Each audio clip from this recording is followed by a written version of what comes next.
Chapter 1 First Light. The first time Alex Morgan saw Eliza Chen, the autumn light was streaming through the windows of Riverside Coffee, turning everything golden.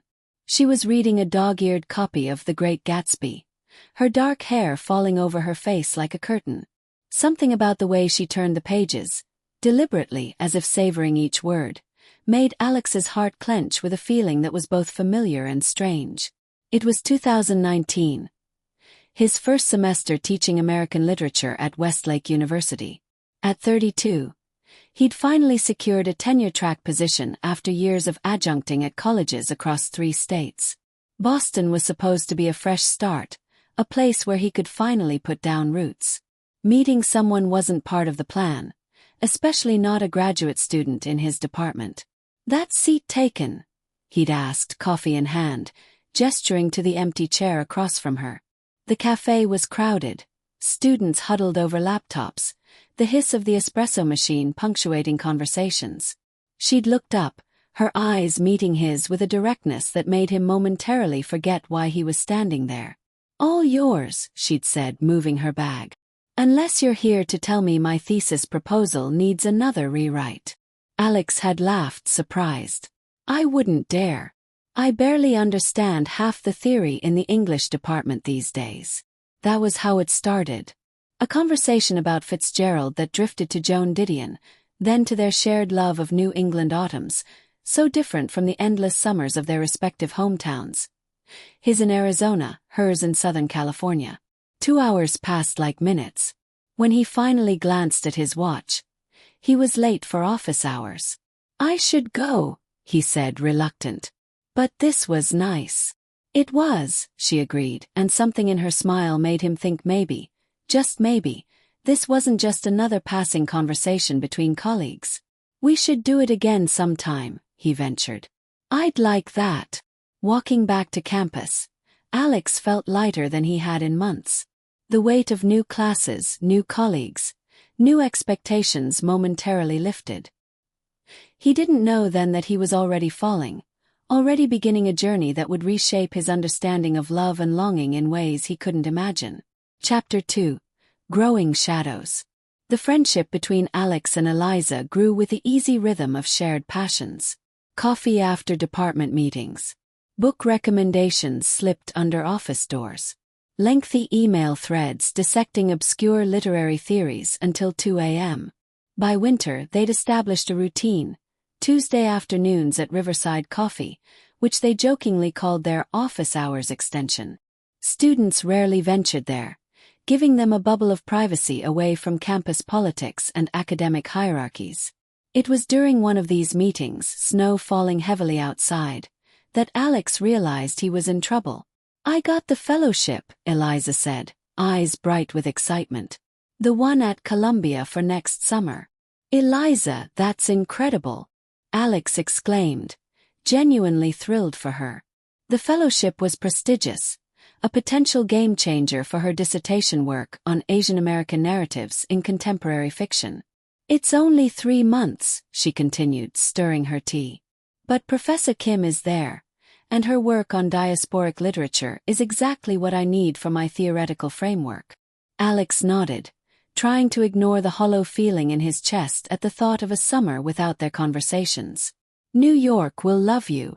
"I'm terrified," she admitted, "but excited. It feels like everything's finally falling into place, you know." As she spoke about her plans, her face animated with hope and ambition, Alex had a moment of stunning clarity. The tightness in his chest whenever she entered a room. The way he saved articles that might interest her.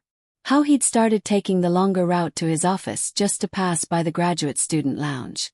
He wasn't just her friend and mentor. He was falling in love with her. The realization hit him with the force of physical pain.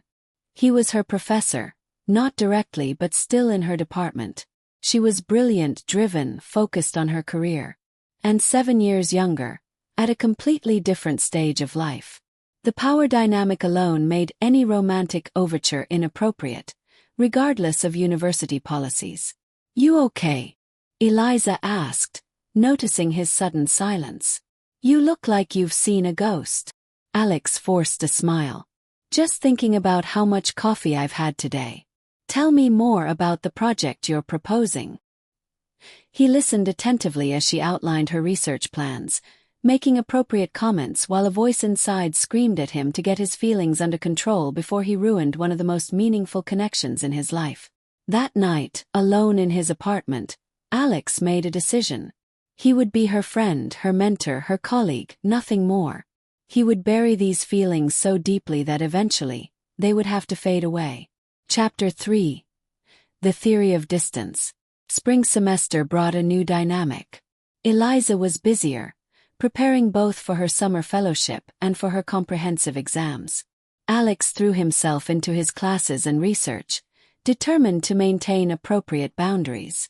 Their coffee meetings became less frequent, every other week, then once a month. Alex told himself this was healthy, necessary. Space would help him recalibrate, see things clearly again. Then came the department's end-of-year reception.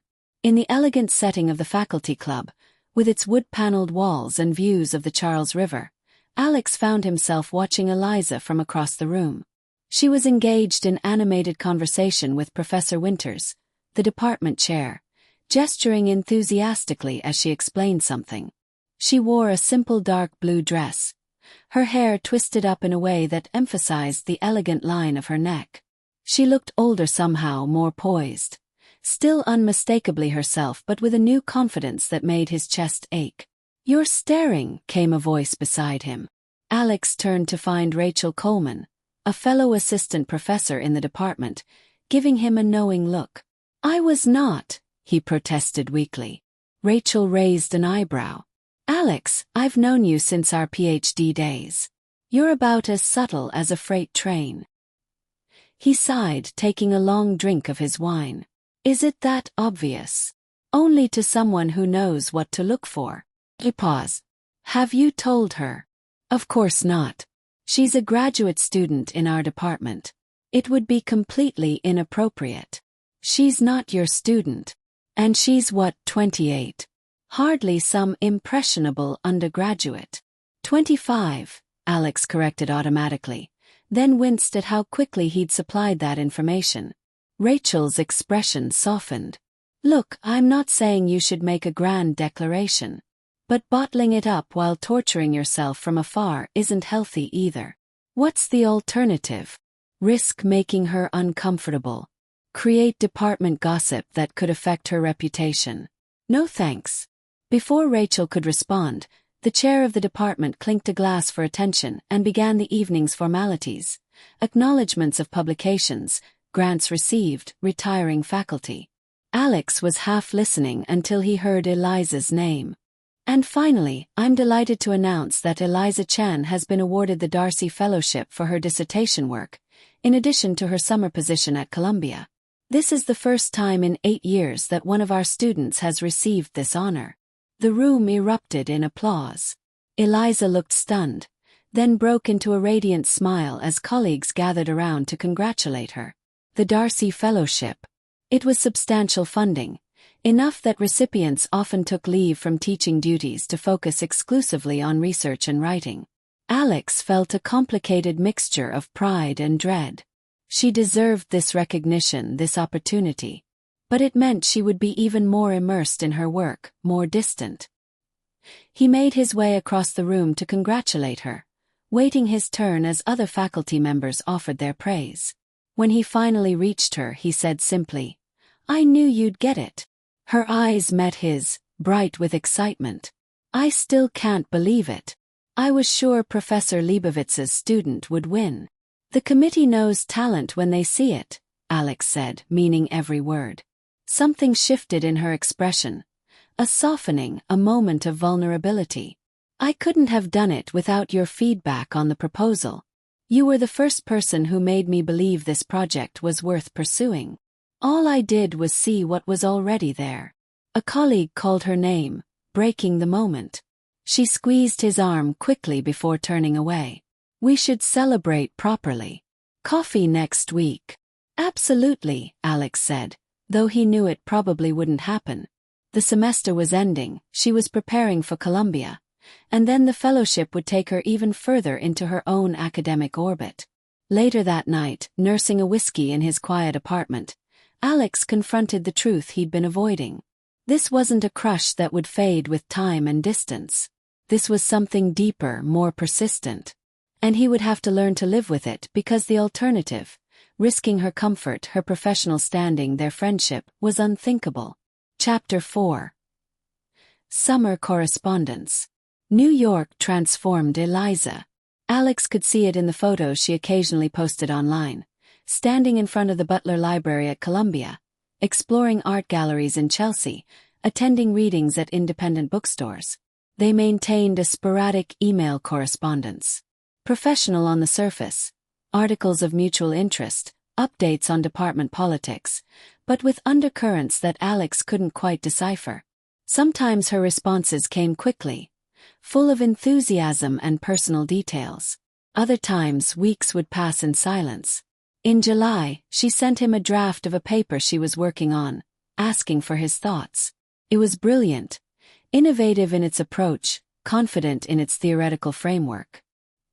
He spent an entire weekend crafting a detailed response, suggesting minor revisions but mostly expressing his admiration for her work. Her reply was brief. "Thanks for these insights. They're incredibly helpful. How's your summer going?" He wrote back about his research progress, the novel he was slowly working on, the heat wave gripping Boston. He mentioned casually that he missed their conversations. 3 weeks passed with no response. Alex told himself not to read into it.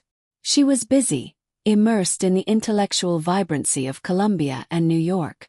He had no claim on her time or attention. Then, on a stifling August evening, his phone lit up with a text from an unknown number. "It's Eliza. Got your number from the department directory. I'm back in Boston early.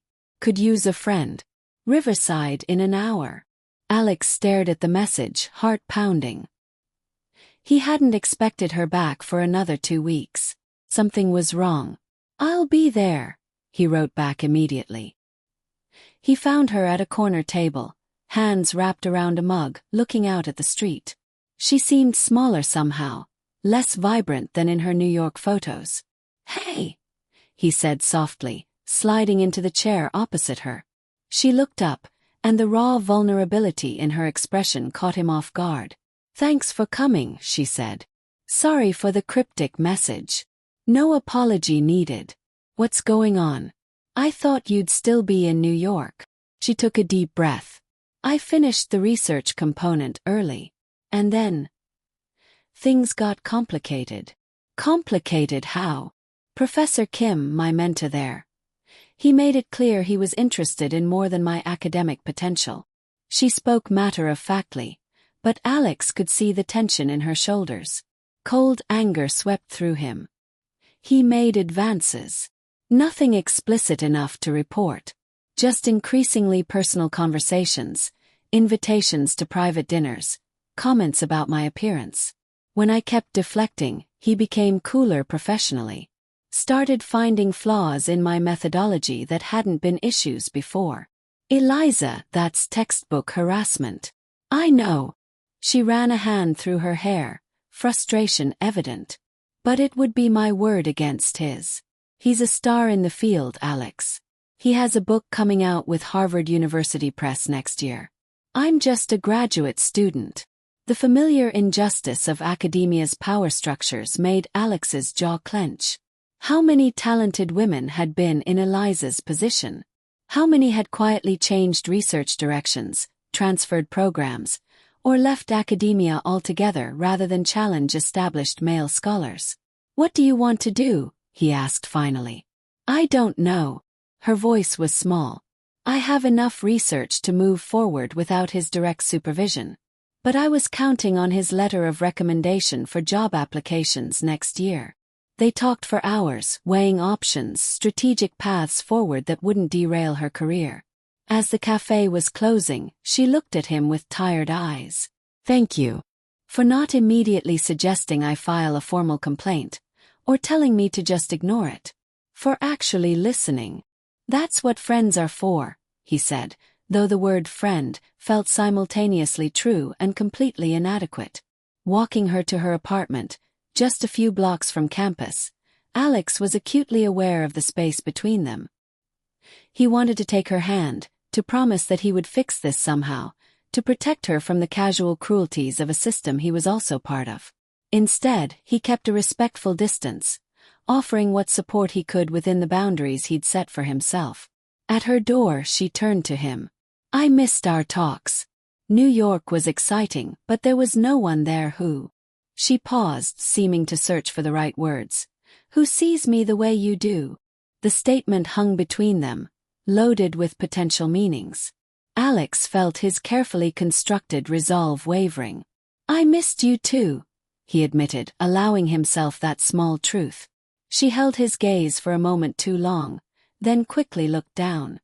"Good night, Alex. And really, thank you." He walked home through the humid August night, emotions churning.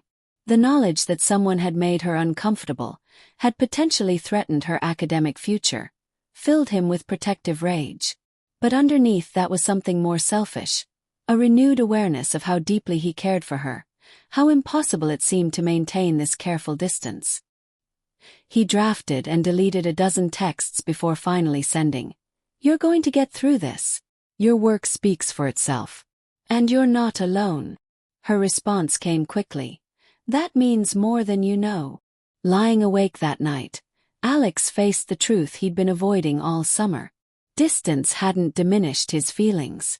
If anything, they'd grown deeper, more complex.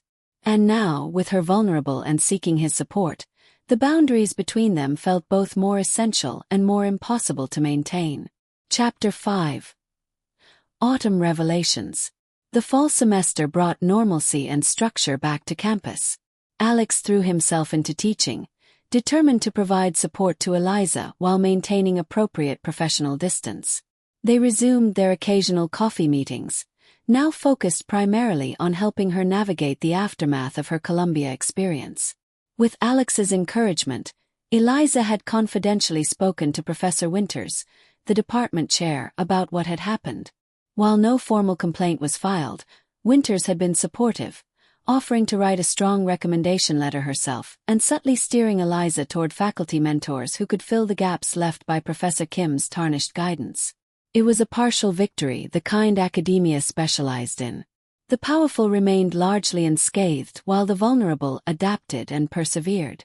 But Eliza seemed to have regained her confidence, diving into her dissertation with renewed focus. By October, the rhythm of the semester had taken hold. Alex found himself looking forward to their Tuesday coffee meetings with an intensity that worried him. He'd catch himself watching the clock on Tuesday mornings, hours before they were scheduled to meet. He'd spend too long deciding what to wear, then scold himself for such adolescent behavior. It was during one of these meetings, the café windows steamed against the first real chill of fall, that everything changed. "I have news," Eliza said, looking both excited and nervous. "The article we worked on together this summer. The Journal of Contemporary Narrative just accepted it." "Eliza, that's fantastic," Alex exclaimed. The journal was prestigious, notoriously selective. "When did you hear?" "This morning. I wanted to tell you in person." She smiled, her eyes bright. "Honestly, it wouldn't have happened without your feedback. You're listed in the acknowledgements, but that doesn't seem adequate." "The work was all yours," Alex insisted. "I just helped polish what was already brilliant." She shook her head. "You do that, you know. Minimize your impact. But you've been." She paused, seeming to choose her words carefully. "More important to me than I think you realize." Something in her tone made Alex's heart beat faster. He looked at her, really looked, and saw an emotion in her eyes that he'd been too careful, too professional to acknowledge before. "Eliza," he started, not sure what he was going to say. "I think I'm in love with you," she said quietly. The words hung between them, impossible and perfect. Alex felt as though the ground had shifted beneath him. "I know it's complicated," she continued when he didn't immediately respond. "The department, the age difference, your position." I've thought about all of it, believe me.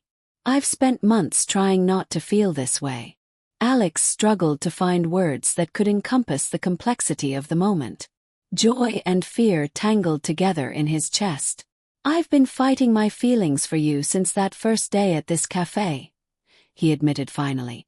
I thought it would be wrong to say anything. I didn't want to put you in an uncomfortable position. Her expression softened. Always the ethical professor. I care about you too much to risk damaging your career or reputation, he said simply. Don't you think that should be my decision too? There was a gentle challenge in her voice. I'm not naive, Alex. I understand the potential complications. But I also know that walking away from this, from us, to avoid gossip or raised eyebrows feels like letting fear win. They talked for hours, the cafe emptying around them as evening approached. They discussed practical concerns, department politics, professional boundaries, the timeline of her program. They agreed to move cautiously, to keep their relationship private until she completed her comprehensive exams in December. Walking back to campus in the gathering dusk, Alex felt simultaneously lighter and more terrified than he had in years. The familiar path seemed transformed, beautiful in a way he hadn't noticed before. They paused at the point where their paths would diverge.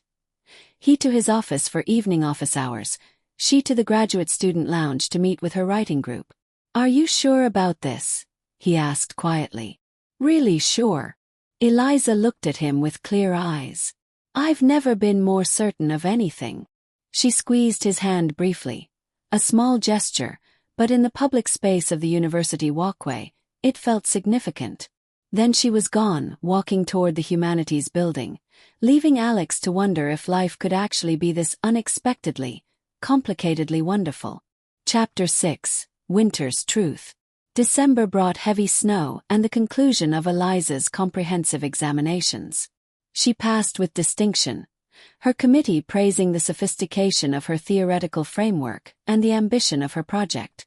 The evening after her final exam, they celebrated privately at Alex's apartment, takeout from her favorite Thai restaurant, a bottle of good wine, the gentle intimacy of finally being alone together without academic pressures hovering over them. To Dr. Chen, future superstar of literary criticism, Alex toasted, raising his glass. Not quite a doctor yet, she reminded him with a smile. Just a matter of time. Later, as they sat close on his couch, the snow falling silently outside, Eliza rested her head against his shoulder. I received an email from Professor Winters today, she said quietly. She wants me to consider applying for the visiting scholar position at the University of California, Berkeley for next year. Alex felt his body tense slightly. That's a remarkable opportunity. It would be ideal for my dissertation research. Their Asian American Studies program is the best in the country. When would it start? August. It's a full academic year position. A year of separation stretched before them. A continent of distance. Alex swallowed the immediate protest that rose in his throat. This was exactly the type of opportunity Eliza deserved. The kind that could shape her career trajectory in powerful ways. You should apply, he said firmly. It's perfect for your work. She shifted to look at him directly. That would mean a year apart, right after we've finally stopped pretending we don't have feelings for each other. I know, Alex acknowledged. But your career has to come first. These opportunities don't come around often. What about us? She asked softly. The vulnerability in her question made his heart ache. They had been so careful these past weeks, professional in public, slowly exploring their connection in private moments stolen between academic obligations. They were still learning each other, still discovering the contours of what they could be together. We'll figure it out, he promised. Berkeley isn't the moon. There are flights, video calls, academic breaks. Eliza was quiet for a long moment. When I was in New York this summer, I knew something was missing. Even surrounded by brilliant people, exciting research, everything I thought I wanted, I felt incomplete. That was before, Alex reminded her gently. Before we knew what this could be. Now we do, and that changes things. We can handle the distance because we know what we're working toward. She nodded slowly, but he could see the doubt lingering in her eyes. The next few weeks passed in a blur of end-of-semester grading, holiday preparations, and precious moments together. They agreed to spend their winter break apart with their respective families, she in Los Angeles, he in Phoenix, meeting back in Boston just before the spring semester began.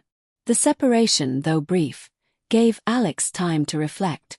Sitting in his childhood bedroom in Arizona, surrounded by remnants of his past, he found himself thinking about futures, possible and impossible ones.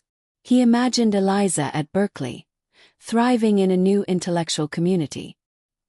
He pictured himself visiting her, the two of them exploring the Bay Area together. He contemplated longer-term possibilities that both excited and terrified him. When they reunited in January, something had shifted. There was a new seriousness in their conversations, a recognition that they were making choices that would shape both their individual paths and their potential life together. Eliza did apply for the Berkeley position, with Alex's wholehearted support and assistance. They agreed that whatever happened, they would face it together, finding a way to balance their relationship with their academic careers. The news came on a bitter cold February morning. Alex was preparing for his early class when his phone lit up with a text from Eliza. "Got it. The Berkeley position. Can you come over tonight?" He texted back immediately. "Absolutely. So proud of you." That evening, bundled against the wind, Alex made his way to Eliza's apartment with a bottle of champagne and conflicted emotions. At her door, he schooled his features into an expression of pure happiness for her. She opened the door, her face serious. "Come in. We need to talk." The apartment was warm, books and papers spread across every surface, evidence of her ongoing dissertation work. She took the champagne from him with a small smile that didn't quite reach her eyes. "Congratulations," he said, kissing her softly. "This is huge." "Thank you," she replied, setting the bottle aside without opening it. "But there's more." Alex felt a chill that had nothing to do with the winter weather.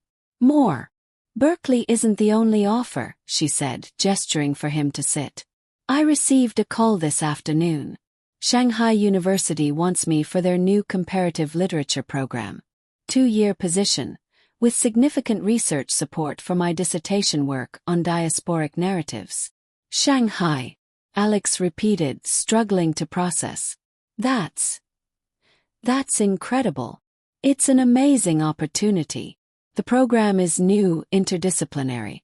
They're specifically looking for scholars working on transnational Asian identities in literature. My bilingual background makes me an ideal candidate. Alex nodded slowly, trying to find the right words. "When would you start?" "June," she said quietly. 4 months from now. "And you're considering it? Over Berkeley?" He fought to keep his tone neutral, supportive. Eliza sat beside him, taking his hands in hers. "I've been thinking a lot about identity lately. About belonging. Growing up in California, I was always too Asian for some contexts, not Asian enough for others. My research has been, in many ways, an attempt to understand that complexity." She paused, seeming to gather her thoughts. "Shanghai represents something I've never had. A chance to explore part of my heritage while doing the work I love. To live in China not as a tourist but as a scholar, to see if I can find pieces of myself there." Alex felt the weight of her words, the significance of what she was saying. This wasn't just about a prestigious position or career advancement. It was about something deeper, more personal, a journey of identity and belonging that he, with his very different background, could support but never fully understand. "You should go," he said, the words painful but true. "If that's what you're feeling called to do, you should absolutely go." Tears gathered in her eyes. "But what about us? Berkeley was one thing, a year apart but in the same country. Shanghai is further," Alex acknowledged. "But not impossible." Even as he said it, he knew the challenges would be immense. 16-hour time difference. Limited visits due to teaching schedules and financial constraints. 2 years of building separate lives on opposite sides of the world. "I love you," she said simply, the first time either of them had spoken the words aloud. "But I don't know if love is enough for this." The truth of her statement hung between them. Alex pulled her close, feeling the warmth of her body against his, trying to memorize the moment. "I think," he said carefully, "that we have to trust that what's meant to be will find a way. You need to follow this path, Eliza. I won't be the person who asks you to give up something this important." "And if it means giving us up?" she asked, her voice small. Alex closed his eyes briefly, feeling the pain of potential loss. "Then we'll have had these months together. And they've been worth it." They didn't open the champagne that night. Instead, they held each other, talking softly about dreams and fears, about what the coming months might bring. No decisions were made, no promises offered or requested. Just the quiet acknowledgement that they had found each other at a complicated time, and that the path forward was unclear. As Alex walked home through the silent snow-covered streets of Cambridge, he thought about the nature of love, how it could be simultaneously the most selfish and selfless of emotions. He wanted Eliza in his life by his side. But more than that, he wanted her to become the person she was meant to be, to follow the path that called to her most strongly, even if that path led away from him. Chapter 7: Spring's Decision. March arrived with tentative warmth, tiny green buds appearing on campus trees, promising renewal. Alex and Eliza moved through the days with a poignant awareness of time passing too quickly. Every shared moment felt precious, weighted with the knowledge of her impending departure. Eliza had accepted the Shanghai position, the pull of the opportunity too significant to decline. They hadn't explicitly discussed ending their relationship, but a quiet understanding had developed between them. They would see where these last months together led, making no demands of the future. On a surprisingly mild Saturday, they took the train to Rockport, a small coastal town north of Boston. Away from campus and colleagues, they walked hand in hand along the harbor, watching fishing boats and talking about everything except the narrowing space of time remaining to them. "I've been meaning to ask," Eliza said as they sat on a bench overlooking the water. "What made you notice me that first day in the coffee shop? Of all the students you could have sat with, why me?" Alex considered the question. "It was the way you were reading."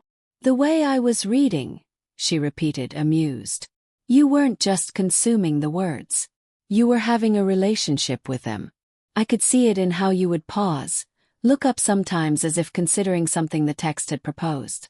It was compelling." She smiled, leaning against him. "I was reading Gatsby for the 100th time, thinking about how I still found new layers in it." "That's exactly it," Alex said. "That engagement with literature, that belief that it always has something new to tell us if we listen carefully enough. It's rare. Most people read to confirm what they already think they know." They were quiet for a moment, watching seagulls wheel overhead. "What if we tried?" Eliza asked suddenly. "Long distance, I mean. Really tried. Visits during breaks. Daily calls despite the time difference." Alex felt a surge of hope, quickly tempered by realism. "Would that be fair to either of us? You'll be building a whole new life there. New colleagues, new experiences. I don't want you to feel tethered to Boston when you should be fully present in Shanghai. And I don't want you waiting for me, putting your life on hold for 2 years, she acknowledged. What if we made a different kind of promise? Alex suggested after a moment's thought. Not to wait exactly, but to stay open to the possibility of us, in whatever form that might take in the future. Eliza considered this. You mean live our separate lives but keep the door open? Something like that. No expectations, no obligations. Just possibility. She nodded slowly. I could live with that. It feels honest, at least. As they walked back to the train station, the setting sun casting long shadows, Alex felt a mix of sadness and strange peace. There were no guarantees in this approach, no promises that they would find their way back to each other. But it felt right, an acknowledgement of both their connection and the separate journeys they needed to take. The weeks that followed took on the quality of a beautiful dream, Intense, vivid, tinged with the knowledge of inevitable waking. They spent as much time together as their schedules allowed. Eliza worked furiously on her dissertation, determined to make significant progress before leaving. Alex supported her work while preparing for his own tenure review the following year. April brought cherry blossoms to campus and a growing awareness of endings. Department colleagues who knew about their relationship, which remained discreet but not exactly secret, treated them with a kind of gentle concern, as if they were already wounded by a separation that hadn't yet occurred. One evening, working late in his office, Alex received a text from Eliza. "Meet me at our café. Need to talk." The message sent a spike of anxiety through him. Their café, Riverside Coffee, where it had all begun, had become a place of important conversations. He quickly packed up his things and headed across campus, trying not to imagine worst-case scenarios. He found her at their usual table, 2 coffees already waiting. Her face was composed but serious. "Everything okay?" he asked, sliding into the chair opposite her. "I've been thinking about us," she said directly. "About what happens after I leave." Alex nodded, waiting for her to continue. "I think," she said carefully, "that we should end things cleanly before I go.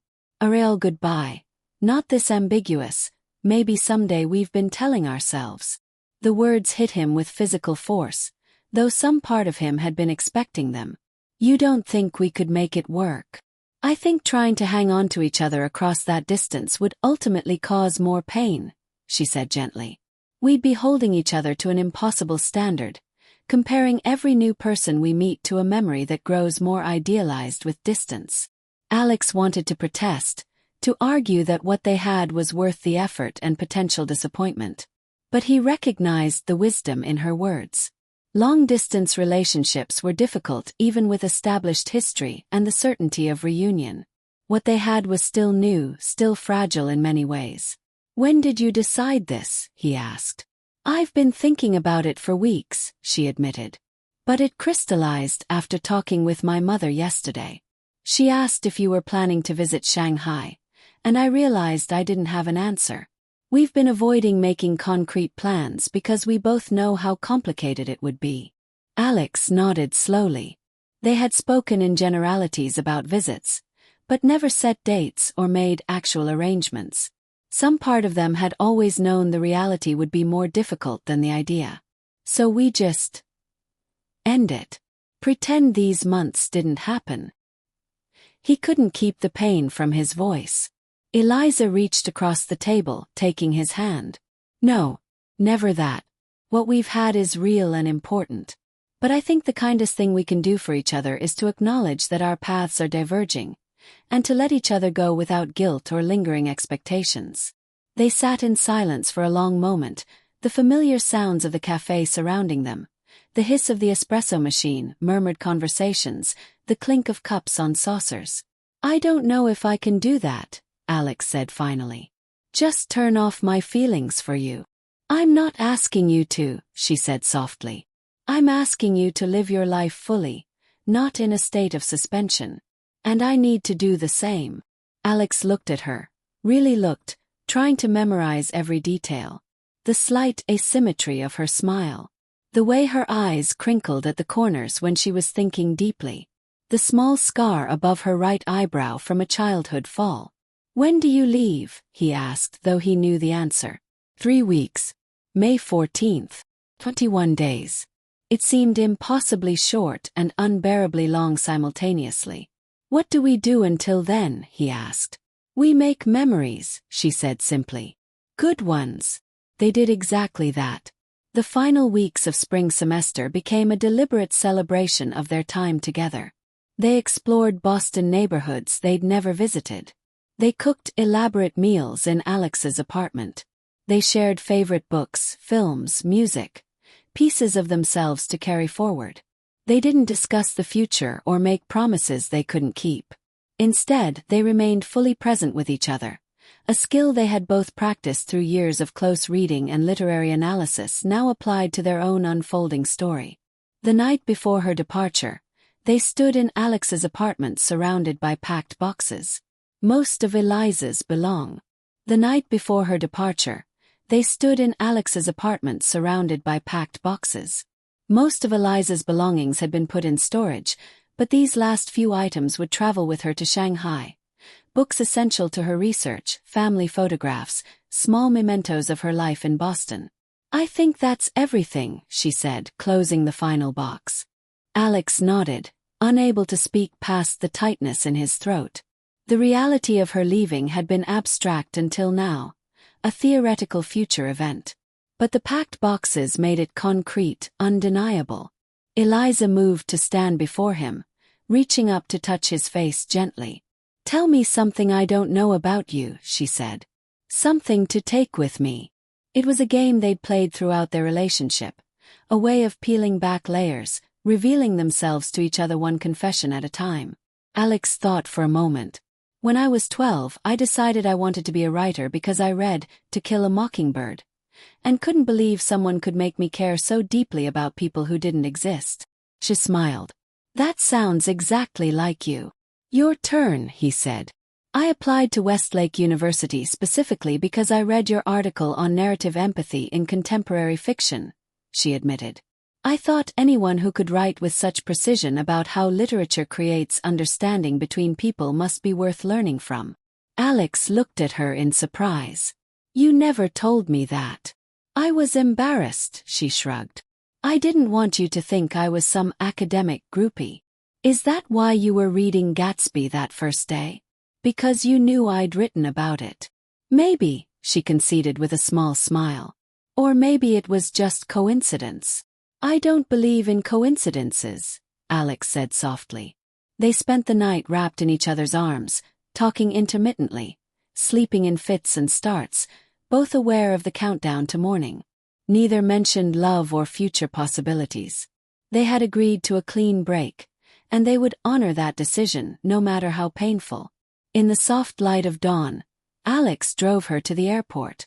The car ride was quiet, both of them exhausted from the emotional toll of the night before. When he pulled up to the International Departures Terminal, he turned to her, searching for the right words. "I don't know how to say goodbye to you," he admitted. "Then don't," she said simply. "Just say see you later like you would to any colleague going on sabbatical." But they both knew this was different. This wasn't a temporary separation with a definite end. This was a fork in the road, their paths diverging with no guarantee they would ever converge again. "Eliza," he began, but she silenced him with a gentle finger to his lips. "No grand speeches," she said. "They'll just make it harder." She was right, of course. She usually was. Alex nodded, swallowing hard. "I'll help you with your bags," he offered. They walked together to the check-in counter, maintaining a careful distance. Professional, appropriate, as if the past months had never happened.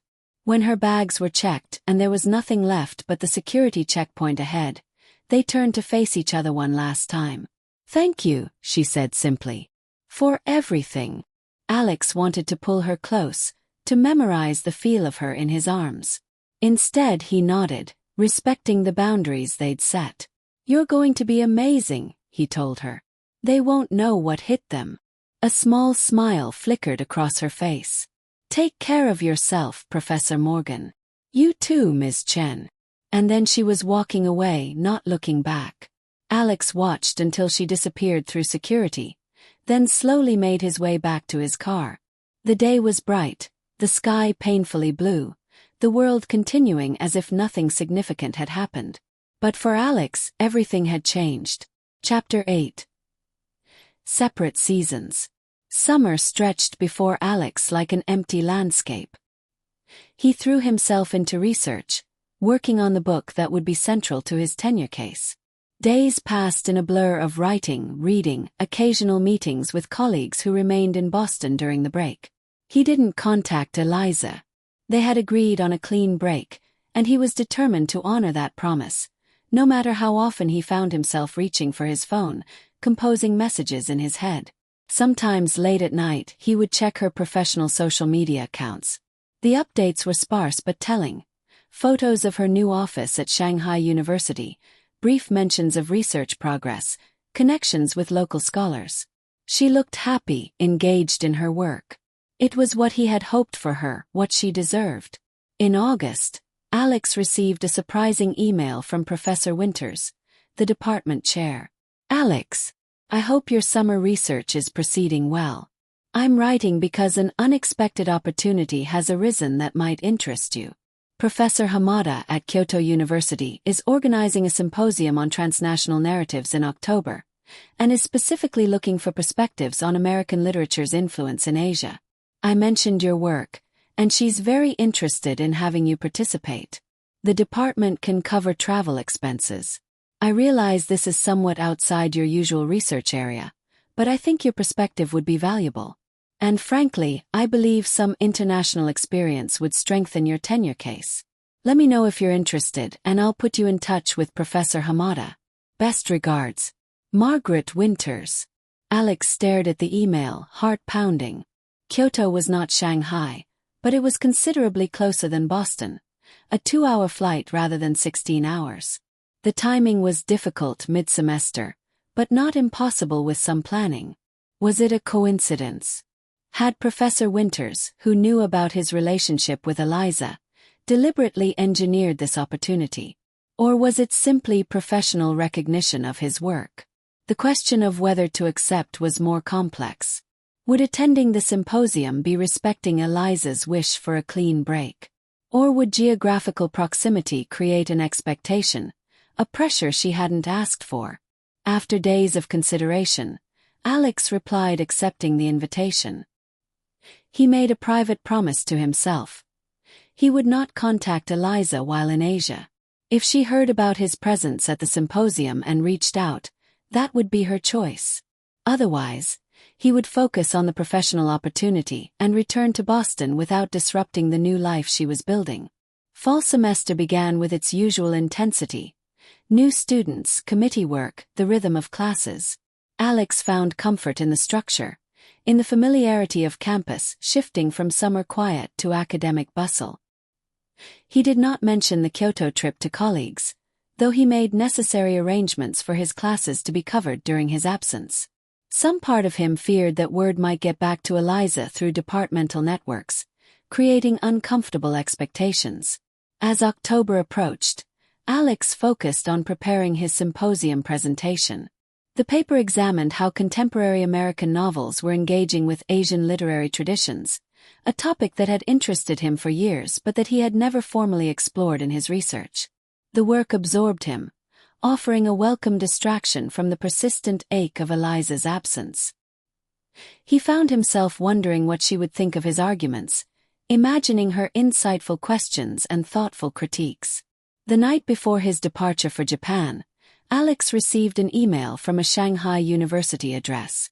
For a moment, his heart stopped, but the sender was not Eliza. It was Professor Zhang, the director of the comparative literature program where she was working. "Dear Professor Morgan, I hope this email finds you well. I am writing to express my appreciation for your mentorship of Eliza Chen, who has become an invaluable member of our department. Her work on transnational Asian American narratives has already stimulated important conversations among our faculty and students. I understand from Professor Winters that you will be presenting at the Kyoto Symposium next week. If your schedule permits, we would be honored to have you visit Shanghai University while you are in Asia. We could arrange for you to give a guest lecture, and our faculty would greatly benefit from discussion with you about contemporary American literature. Please let me know if this would be of interest and we can discuss details. Best regards, Professor Lin Zhang, Director, Comparative Literature Program, Shanghai University." Alex read the email 3 times, trying to decipher the subtext. Had Eliza mentioned him to her new colleagues? Was she aware of this invitation? Would she want to see him, or would his appearance at her new institution be an unwelcome intrusion? After careful consideration, he replied, "Dear Professor Zhang, thank you for your kind invitation. I'm honored by your interest in my work. While I would very much enjoy visiting Shanghai University, I'm afraid my current schedule won't permit an extended stay in Asia. I must return to Boston immediately following the Kyoto Symposium due to teaching commitments. Perhaps we can explore possibilities for collaboration in the future. I would be happy to participate in a virtual lecture or discussion with your faculty and students at a later date. Please extend my best wishes to your department, including Ms. Chen. I'm delighted to hear she is making such positive contributions to your intellectual community. Sincerely, Alexander Morgan, Associate Professor of American Literature, Westlake University. Declining the invitation was difficult but necessary. Alex was not ready to see Eliza again. Not yet, not when they were both still adjusting to separation. And more importantly, he was not willing to complicate her new professional life with his presence. The Kyoto Symposium proved to be intellectually stimulating and professionally valuable. Alex's presentation was well received, generating thoughtful questions and potential connections for future research. The city itself was breathtaking. Ancient temples alongside modern buildings, autumn leaves beginning to turn brilliant colors in temple gardens. Throughout his stay, Alex was acutely aware of being closer to Eliza than he had been in months, yet still separated by meaningful distance. He did not reach out, did not mention the Shanghai invitation to colleagues at the symposium. He immersed himself in the scholarly conversations around him, grateful for the distraction from personal thoughts. On his final evening in Kyoto, walking back to his hotel after a dinner with fellow presenters, Alex's phone chimed with a WeChat notification, a platform he had downloaded for easier communication with Japanese colleagues. The message was from Eliza. "I hear you're in Kyoto. Professor Zhang mentioned he invited you to Shanghai. I hope the symposium is going well." Simple words, carefully neutral. No questions, no expectations. Just acknowledgement. Alex stood motionless on the quiet street, pedestrians flowing around him like a river around a stone. How to respond? What would respect their agreement while honoring the connection that still existed between them? Finally he wrote back. "The symposium has been excellent. I couldn't extend my trip this time, but it's been valuable to engage with Asian perspectives on American literature. Your name came up several times in discussions. Your work is already making an impact." A minute passed, then two. Then his phone chimed again. "I'm glad to hear that. It's strange being the American voice in a Chinese university. Sometimes I feel like a walking contradiction." The message felt more personal, a glimpse of her actual experience. Alex hesitated, then replied. "The best scholarship often emerges from those contradictions. How are you finding Shanghai? Challenging? Exhilarating? Lonely sometimes? Everything is both familiar and foreign at once." Alex could picture her in some Shanghai apartment, perhaps looking out at a city skyline so different from Boston's. He wanted to ask more, to hear about her daily life, her research progress, whether she was finding what she had hoped to find in China. Instead he wrote, "That liminal space between familiar and foreign sounds like fertile ground for your work." "It is. How's Boston? How are you?" The directness of the question caught him off guard. Their exchange had maintained a careful professional distance until now. "Boston is the same. Working through things. The book is coming along well." "I'm glad," she wrote.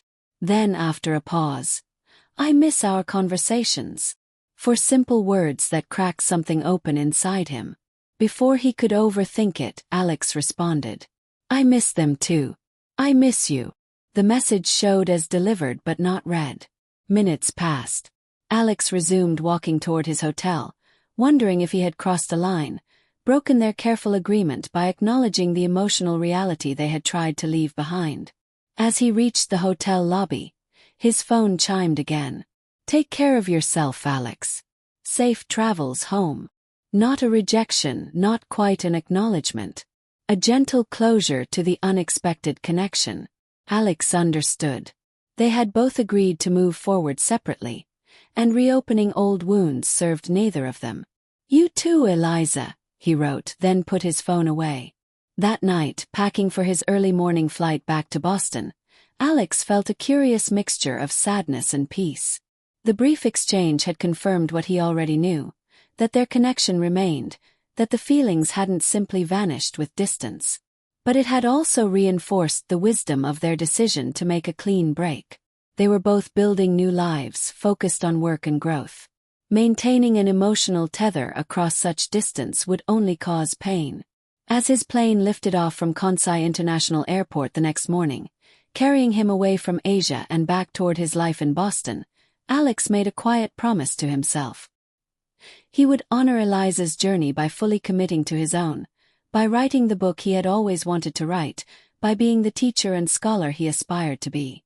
Their paths had diverged, but he would carry forward what he had learned from loving her. Chapter 9. Unfinished Narratives. Winter descended on Boston with uncharacteristic gentleness. Light snowfalls, temperatures mild enough for comfortable walks along the Charles River. Alex found himself settling into new routines, establishing a life that no longer revolved around Tuesday coffee meetings and stolen moments between academic obligations. The brief exchange with Eliza in Kyoto had provided a kind of closure, not the definitive end of a story, but the completion of a chapter, allowing space for new pages to be written. In January, Alex received unexpected news. His book manuscript, a study of empathy and narrative ethics in contemporary American fiction, had been accepted by Oxford University Press. The editor's enthusiasm was clear in the acceptance letter, which praised the work's innovative theoretical framework and profound engagement with questions of how literature shapes our moral imagination. The achievement should have felt more significant, more transformative. Instead, Alex found himself wanting to share the news with the one person he had promised not to contact. Eliza would understand better than anyone what this publication meant, not just professionally but personally. She knew the questions that had driven his research, the moments of doubt and breakthrough that had shaped the manuscript. He did not reach out to her. Instead, he celebrated quietly with colleagues, accepted their congratulations with appropriate gratitude. The book would be a cornerstone of his tenure case, practically ensuring his permanent position at Westlake. It was everything he had worked toward since his graduate school days. In February, attending the annual Literary Studies Conference in Chicago, Alex unexpectedly encountered Professor Zhang from Shanghai University. The Chinese scholar greeted him warmly after a panel discussion on translingual literature. "Professor Morgan, pleasure to see you again. Your comments on linguistic hybridity were most insightful." "Thank you, Professor Zhang. I wasn't aware you were attending this conference. A last-minute decision. I'm actually here representing our department since our junior faculty couldn't attend."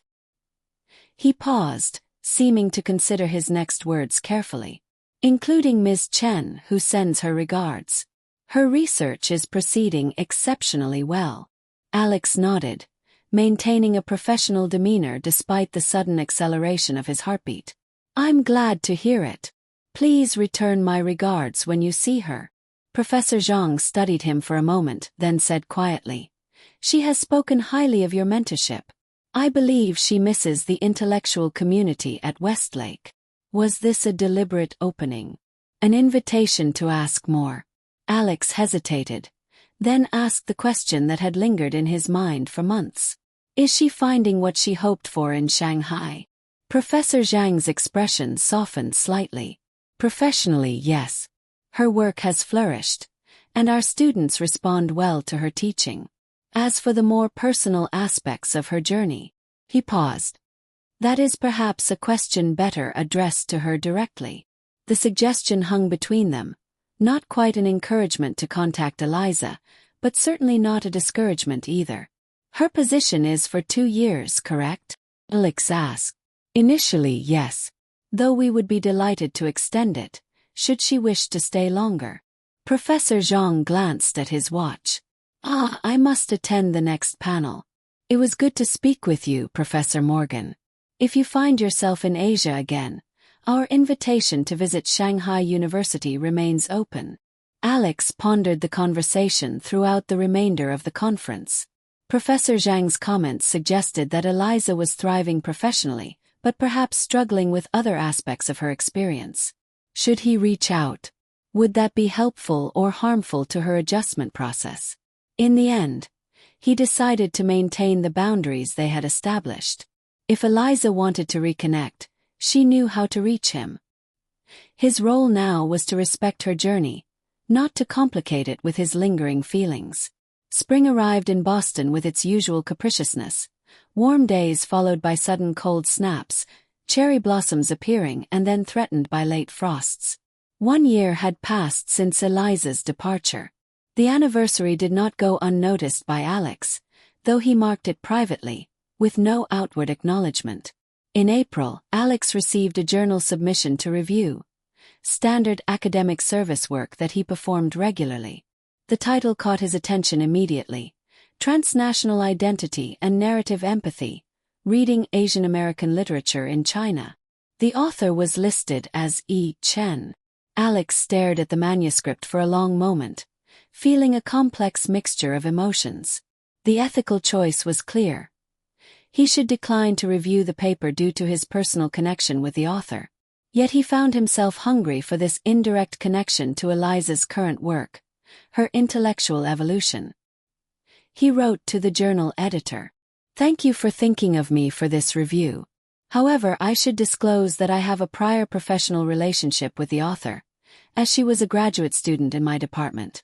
This connection might compromise my objectivity in evaluating the work. I would be happy to review another manuscript instead." The editor responded promptly, thanking him for his transparency and assigning him a different paper to review. Alex felt a twinge of disappointment mixed with the knowledge that he had made the right decision. 2 weeks later, an email appeared in his inbox from Eliza herself.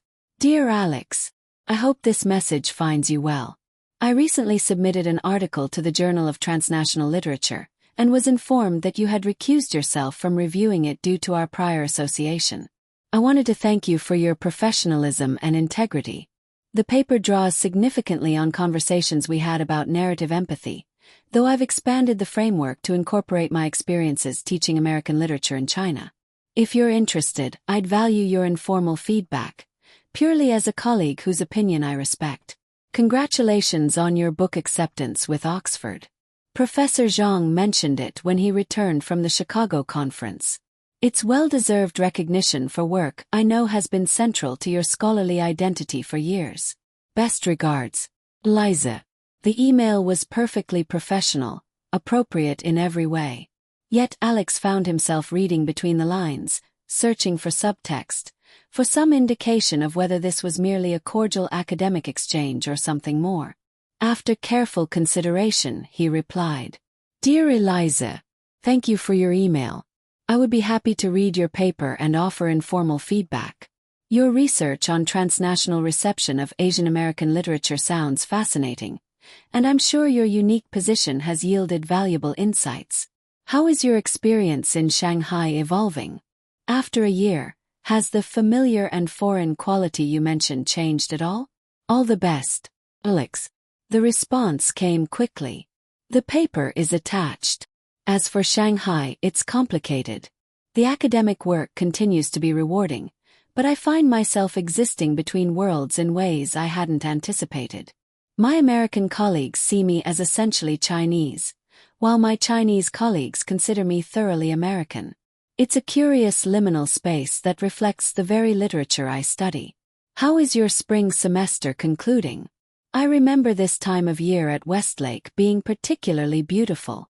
The exchange opened a cautious channel of communication, professional primarily, with brief personal updates carefully woven in. They did not mention their past relationship or their feelings, focusing instead on research, academic life, and occasional observations about their respective cities. Through these exchanges, conducted every few weeks, Alex pieced together a picture of Eliza's life in Shanghai. She was respected by colleagues, popular with students, making significant progress on her dissertation. She had made friends within the international academic community but sometimes struggled with cultural nuances and linguistic limitations despite her Chinese heritage. For his part, Alex shared news of his book editing process, department politics, changes to the Boston literary scene. He mentioned visiting new coffee shops, never referring to their café, though the memory of those meetings remained vivid in his mind. In June, approaching the halfway point of Eliza's 2-year position, Alex received a longer email. Dear Alex, I've been offered a position at UC Berkeley beginning next fall, after my Shanghai appointment concludes.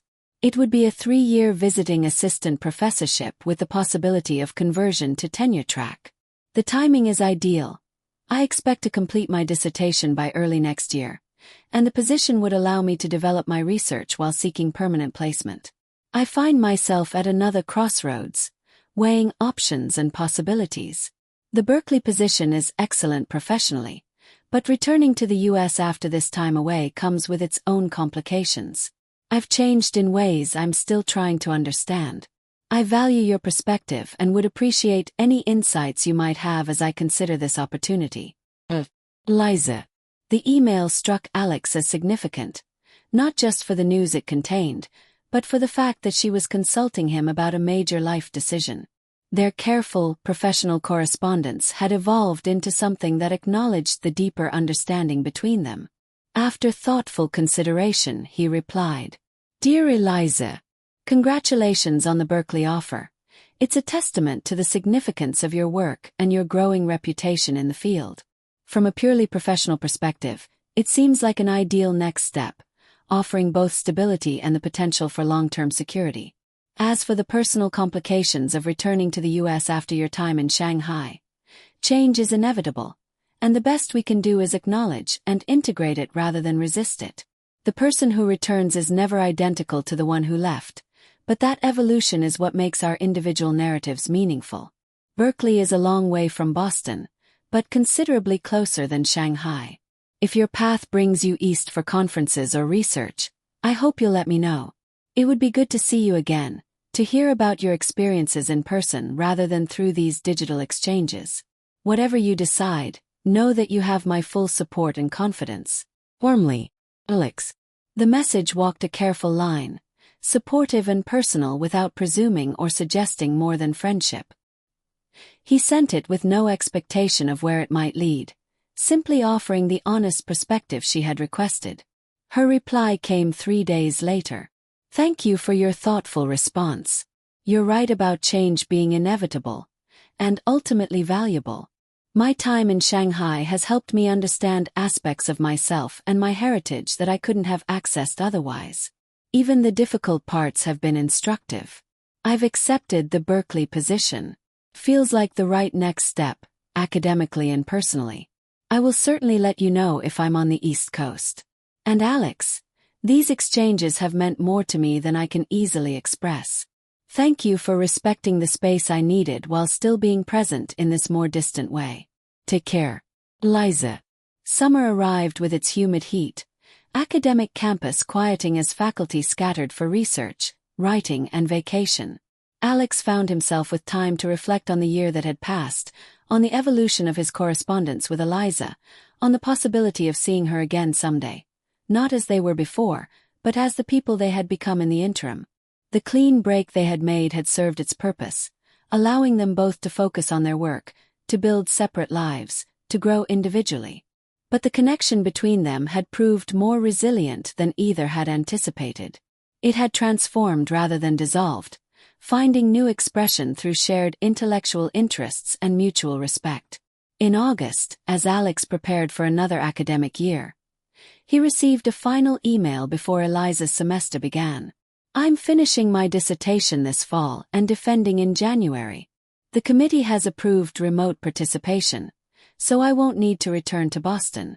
But I've been thinking about closure, about properly completing this chapter of my academic journey. Would it be too strange to visit Westlake after my defense? To walk those familiar paths once more, to see the department, to thank those who shaped my scholarly development. To see you not as we were but as we are now. Just a thought. No pressure to respond immediately. Alex read the message several times, considering its implications. After so much careful distance, after finding a way to coexist in separate orbits, Eliza was suggesting a reunion of sorts. Not a rekindling of what had been, but an acknowledgement of their shared past and an exploration of what might be possible in the present. He thought about the nature of narrative itself, how stories rarely end neatly, how characters continue to evolve beyond the final page, how the most compelling tales leave room for the reader's imagination. Their story had been paused, not concluded. The ending remained unwritten. Whatever came next, friendship, renewed connection, or simply the satisfaction of proper closure, Alex knew that he was ready for it. Not because he had forgotten what they had shared, but because he had integrated it into the person he had become. He began typing his response. Eliza. Not strange at all. Westlake would welcome the chance to celebrate your accomplishments, as would I. January in Boston has its own austere beauty, not as immediately appealing as spring or fall, but meaningful in its way. Some stories deserve to be revisited, their endings re-examined with the benefit of time and distance. I look forward to seeing who we've both become. Until January, Alex. As he pressed send, Alex felt a sense of openness, of possibilities not yet determined. Their story wasn't one of unrequited love after all. It was something more nuanced, more complicated, more real. The love had been fully mutual, deeply felt on both sides.